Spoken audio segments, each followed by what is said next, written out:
Учурда коомчулуктун жардамы менен Хамза, Аслан, Байхан деген бөбөктөрүбүзгө акчалар чогултуп жатат. Элге рахмат бирок. Мына президентибиз, урматтуу президентибиз Садыр Нуркожоевич баш болуп, мына активист жанагы жигиттер Аскар Авто Дубай деген жанагы Атакул Пайпай деген жигитибиз бар. Ошол жигиттер мына түп көтөрүлүп кыргыз. Мен өзүм да мына Нокатта кече жүрүп келдим.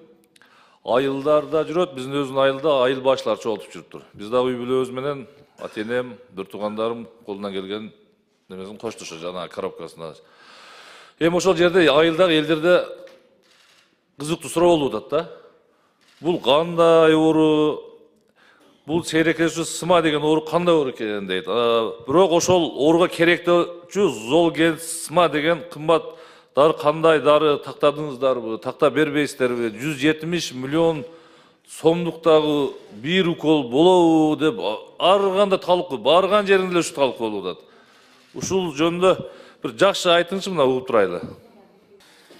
Бул оору боюнча бизде маалыматыбыз бар, бирок ушул дары боюнча бизде жок болгондуктан, кымбаттары башка мамлекетте болгондуктан акча чогултуп, ошол жактан алганга туура келди. Ал эми биз ошол мамлекеттерге кайсы жерге бара турган болсо дагы министрдин атынан кат жазып, жардам берип, каттарды жөнөтөбүз посольствого.